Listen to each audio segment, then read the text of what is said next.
ተወደደም ተጠላም እኚህ አባት አውደ ምሕረት ላይ የሰበኩት እኔን አይወክልም፣ የክርስትና ማስተምሮ አይወክልም። ሊቀ ሥልጣናትም ባሉበት ልናገር።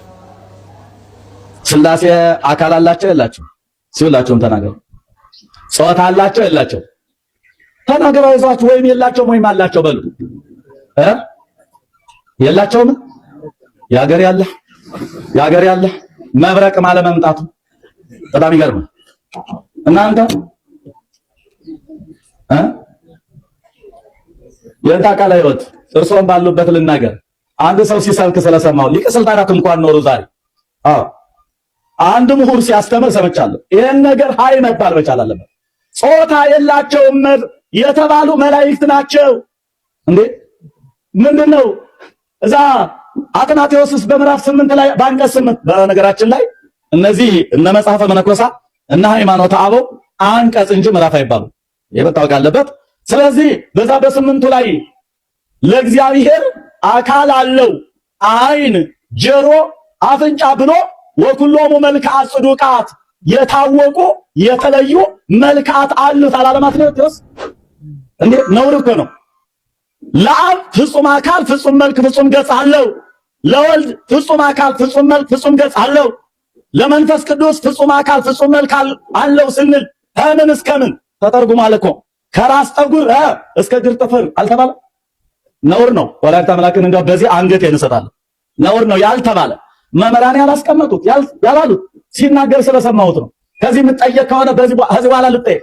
የኛ አካል በሥላሴ አካል ልክ ነው እንዴ? አናፍርበትም። ሃይማኖት እኮ ነው እንዴ? ሙሉ አካል ነው ያላቸው። ረቂቅ መለኮታዊ አካል ንግበር ሰብአ በአርአያነ ወበአምሳሊነ፣ በአርአያችን እንደ ምሳሌያችን ከራስ ጠጉር እስከ እግር ጥፍር። ለምን ነው ሥላሴ ታዲያ መልክ ተደርጎ ተደረገላቸው? ከአብርሃም ቤት ሲገቡ መልክ አልቦ ነበር? አካል አልቦ ነበር እንዴ? እኛ ስዕል የሥላሴን ስዕል ስንስል ከአብርሃም ቤት በሶስቱ ሰዎች አምሳል ኦሪት ዘፍጥረት ምዕራፍ 18 ላይ በሰዎች አምሳል የሳልናቸው ዝም ብለን ነው እንዴ? ነውር እኮ ነው እንዴ? እንግዲህ እንደሰማችሁ ሰባኪው ሲጀምሩ ለሥላሴ አካላት አለው በማለት ይጀምሩና አካል አላቸው የላቸውም በሚል ጥያቄ ይጀምራሉ። ያው ሁላችንም ክርስቲያኖች ለሥላሴ አካል አለው ብለን እናምናለን። አካል ስንል ግን ምን ማለት እንደሆነ እናብራራለን።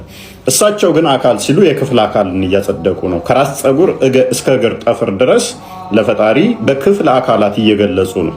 ማለትም እጅ የሚባል እግር ያልሆነ ከእግር ማይመሳሰል፣ ጠፍር የተባለ ከጣት ማይመሳሰል ለፈጣሪ እያጸደቁ ነው። ምን ይሄ ብቻ ደወርስ ፓርቱ ምንድነው? እሱ ሥላሴ ጾታ አላቸው ወይንስ የላቸውም በማለት ጥያቄያቸውን ይጀምራሉ። ምዕመኑ ደግሞ ነው ጾታ የላቸውም ሥላሴ በማለት ይመልሳሉ። ይህን ጊዜ ጓ በማለት እንዴት ትላላችሁ? ይሄ መብረቅ የሚያወርድ ነው። ሥላሴ ጾታ አላቸው አይነት መልአክ ብቻ ናቸው ጾታ የላቸውም የተባለው እንጂ እንዴት ለሥላሴ ጾታ የላቸውም ትላላችሁ በማለት ይቆጣሉ።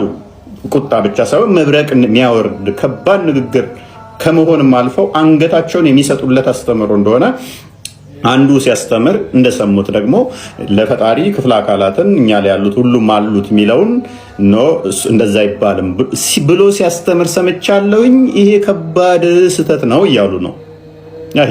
ይሄ ከባድ ስህተት አይደለም፣ እምነታችን ነው፣ እምነታችንም ጭምር ነው። እንደውም ለፈጣሪ ክፍለ አካላትን ጣት የሚባል እጅ ያልሆነ ተእጅ ላይ የተገጠመ እግርን ያልሆነ ከእግር የተለየ የክፍለ አካላት የምታጸድቁ ከሆነ እርሶ የአካላት ስብስብን ፍጡር እያመለኩ ነው ማለት ነው እንጂ ፈጣሪ ሊሆን አይችልም። እንዲሁም ደግሞ እሳቸው ሁጃ አድርገው ያቆሙት የማንን ነው? ሃይማኖተ አበው ላይ በመጥቀስ የማንን? የአትናቴዎስን ነው። አትናቴዎስ ለፈጣሪ ከራስ ጠጉር እስከ እግር ጠፍር ድረስ አለው ብሏል። ስለዚህ እኛ ላይ ያለው ሁሉ ማንኛውም የክፍለ አካላት ፈጣሪም ላይ አለው ብለው እሱን ኮት አድርገዋል። ሃይማኖተ አበውን በሉት መጽሐፈ ሜላድን በሉት የመጡት ከ11ኛው ክፍለ ዘመን በኋላ 15ኛው ሴንቸሪ ምናምን የተተረጎሙ እንደመሆናቸው እነኚህ መጽሐፍት ከየት ነው የተተረጎሙት? መሰረታቸው ምን ላይ ቤዝ አድርገው ነው የሚለው ሊታይ ይገባል። ምክንያቱም እኔ ስህተት አለባቸው እነኚህ ትርጉሞች ብዬ አምናለሁኝ። ምክንያቱም አትናቴዎስ በራሱ መጽሐፍ ላይ ደግሞ ለፈጣሪ ክፍለ አካላትን እጅ እግር ያልሆነ ጣት ባት ያልሆነ ማጽደቅ ጣዖት እንደማምለክ እንደሆነ እንዲሁም ደግሞ ክፍለ አካላትን ስብስብ ማምለክ ፍጡር ማምለክ እንደሆነ በመጽሐፉ ላይ አስቀምጦ ሳለ ሃይማኖተ አበው ላይ እና እነ መጽሐፈ ሜላድ ላይ ስለ ሥላሴ አካላት እንደዚህ ክፍለ አካላት አሉት ብሏል ማለት ከፍተኛ ስህተትም በአትናቴዎስ ላይ ባላለው ላይ ብሏል ብሎ መቅጠፍ ነው የሚሆነው። ስለዚህ አትናቴዎስ የክፍለ አካላትን አንዱ አንዱን ያልሆነ እጅ እግርን ያልሆነ ለፈጣሪ መስጠት የፍጡራንን ስብስብ እንደማምለክ አድርጎ አስቀምጧልም አስተምሯልም። እንደዚህ አይነት እምነትም ስህተት እንደሆነ ተናግሯል እንጂ ፈጣሪ ክፍለ አካላቶች ስብስብ ነው ብሎ አያምንም አትናቴዎስ። ይህንን እንደዚህ ካየን ዘንዳ እሳቸው ይህንን አንገታቸውን የሚሰጡለት አስተምሮ ከሆነ ሥላሴ ጾታ አላቸው ክፍለ አካላትም አላቸው ብለው የሚያምኑ ከሆነ ማለትም ዝሩ ብትን አይደለም ላለማለት ሳይሆን በሐቂቃው ክፍለ አካላት አንዱ አንዱን ያልሆነ በክፍለ አካላት ስብስብ መዋቅር ነው ፈጣሪ ብለው የሚያምኑ ከሆነ ቲክቶካቸውን ሜንሽን አድርጉልኝ፣ አካውንታቸውን ሜንሽን አድርጉልኝና ማውራት እንችላለን። ምክንያቱም አንገቴን የሚሰጥለት አስተምሮ ነው ይሄ ብለው ስላመኑ እኔ ደግሞ እንደዚህ አይነት አስተምሮ የፈጣሪን አይወክልም የፈጣሪ መገለጫ ሊሆን አይችልም ብዬ ስለማምን በአባቶች ደረጃም ደግሞ በኢጅማው እንደዚህ በአራተኛው ሴንቸሪ ላይ የተነሳ እሳቸው እንዳነሱት አይነት የተወገዘ አስተምሮ ነው እና እሳቸው እንደውም አውደ ምሕረት ላይ ያስተማሩት ኃይል ይባሉ የሚገባቸው እሳቸው ራሳቸው ስህተት አስተምረዋል ብዬ አምናለሁ። ይህን ቪዲዮ ሼር አድርጉና አድርሱላቸው። ቤታቸው መሄድ ይችላሉ። ቲክቶካቸውን አሳዩኝ፣ ወይንም ደግሞ እኔ ጋር ብቅ ማለት ይችላሉ።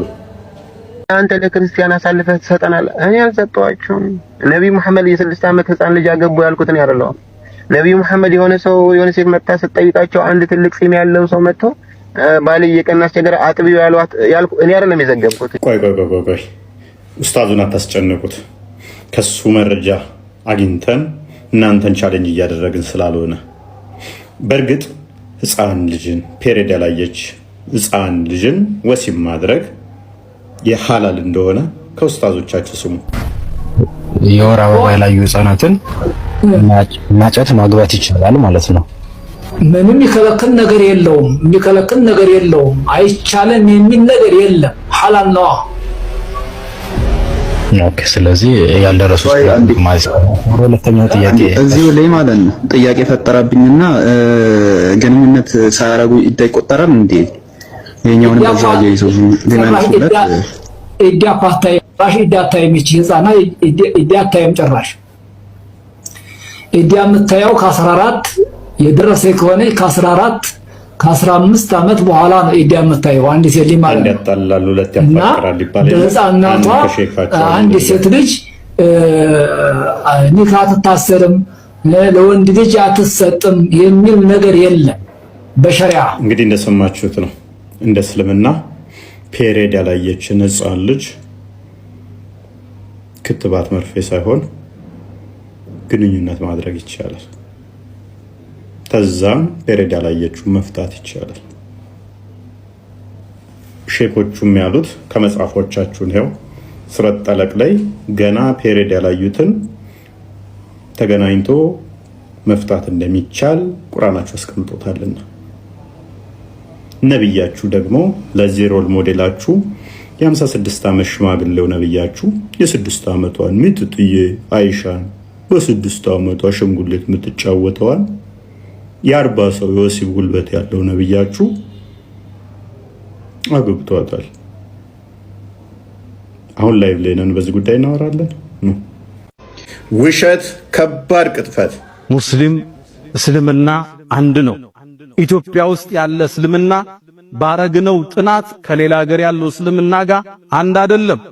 ሱፊዩና ሰለፊዩ መሃል ያለው ልዩነት ቅርንጫፋዊ አሊያም ፍቅሃዊ አህካሞች ናቸው። መልካም እንግዲህ ያሲን ኑሩ በመስጊድ ውስጥ ሰብስቧቸው ሀባሾችና ዋብዮች ሱፊዎችና ዋብዮች ልዩነት እንደሌላቸው ከሌላው ዓለም ሙስሊም ጋር እንደሚለዩ የኢትዮጵያኖቹ ግን ልዩነት እንደሌላቸው ተናግሯል።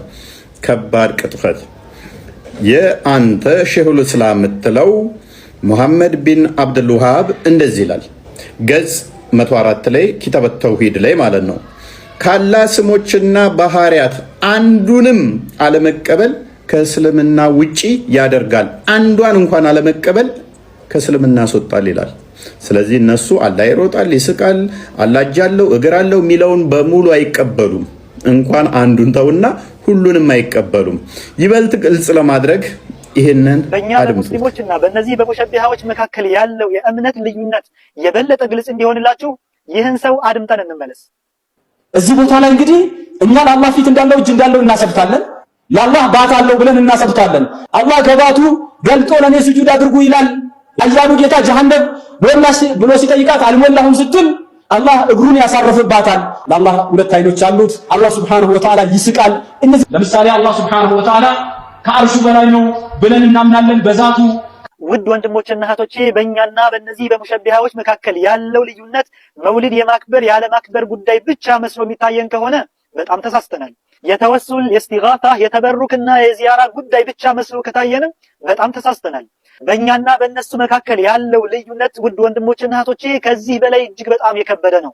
ምክንያቱም እኛ አላህ Subhanahu Wa Ta'ala ብለን የምናመልከው ፈጣሪያችንና እነርሱ አላህ ብለው ሰይመው የሚያመልኩት እጅጉን የተለያዩ ናቸው። ለምሳሌ አንድ ጣዖት አምላኪ በእጁ የጠረበውንና የተለያዩ ክፍለ አካላት ያደረገለትን ጣዖት አላህ ብሎ በመሰየም ላኢላሃ ኢላላህ ቢል አላህ ሲል የፈለገበት ያን የጠረበውን ጣዖት በመሆኑ ሙስሊም አያሰኘውም። በተመሳሳይ እነዚህ ሙሸቢሃዎች አላህ ሲሉ የሚፈልጉበት ከተለያየ ክፍለ አካል የገጣጠሙትና ጭንቅላታቸው ላይ ያሰፈሩትን ምስል ስለሆነ ላኢላሃ ኢላላህ ስላሉ ሙስሊሞች አያደርጋቸውም። እንግዲህ እንደሰማችሁት ነው። ሀባሾቹ ዋብዮችን አላህ እንኳን ሊቀበሉት ይቅርና ተጀምሮ ያላለቀ ጣዖት እያሉ ነው የሚጠሩት።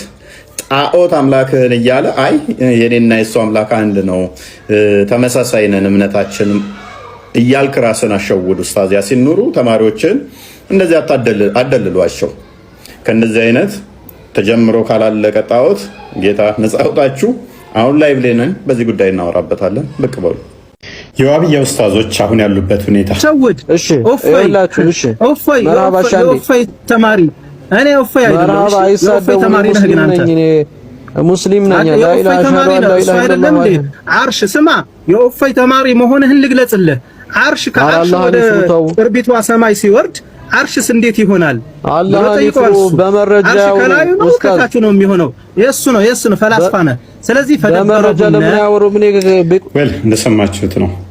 ሯጩ አላህ ከሌሊቱ 1/3 ሲቀር ሁሌም ከአርሽ ላይ ወደ ቅርቢት ሰማይ እንደሚመጣ ያምናሉ።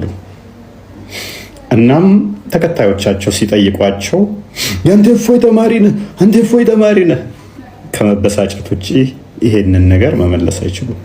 ምክንያቱም ከአርሽ በላይ ነው ያሉት አላህ ከሌሊቱ 1/3 ላይ ሁሌም ወደ ቅርቢቱ ሰማይ ይመጣል። የሀገራት ሰዓት አቆጣጠር ደግሞ ይለያያል። ስለዚህ አላህ የትኛው ሀገር ላይ ነው የሚመጣው? ወይንም ኢትዮጵያም ኬንያም ሁሉም ሀገር ላይ በተለያየ ካናዳ፣ አሜሪካ እያለ በተለያየ ሰዓት ሲሮጥ ነው ወይ የሚውለው? ምክንያቱም እኛ ጋር ሲነጋ እነሱ ጋር ይመሻል፣ እነሱ ጋር ሲመሽ እኛ ጋር ይነጋልና። እና ሯጩ አላህ እንዴት ነው የሚመጣው? ሙሉ አካሉ ነው የሚመጣው ወይንስ ግማሽ አካሉ ተብለው ሲጠየቁ ከመመለስ ይልቅ ይበሳጫሉ። ምክንያቱም ስለ አምላካቸው ስለማያውቁ ማለት ነው። እግር ያለው ሯጩ አላህ ከሌሊቱ 1/3 ሲቀር ከ8 ሰዓት በኋላ ሁሌም ወደ ቅርቢቱ ሰማይ እንደሚመጣ ይታመናል። ፍጡርስ ይገባል እንደስትሮ ነው ፋብሬት እንደያዛቸው ያደርጉና የፎይ ተማሪ ነህ አንተ አውቃለሁ ምናምን ኡስታዞቹ ናቸው እንግዲህ እንደዚህ የሚመልሱት።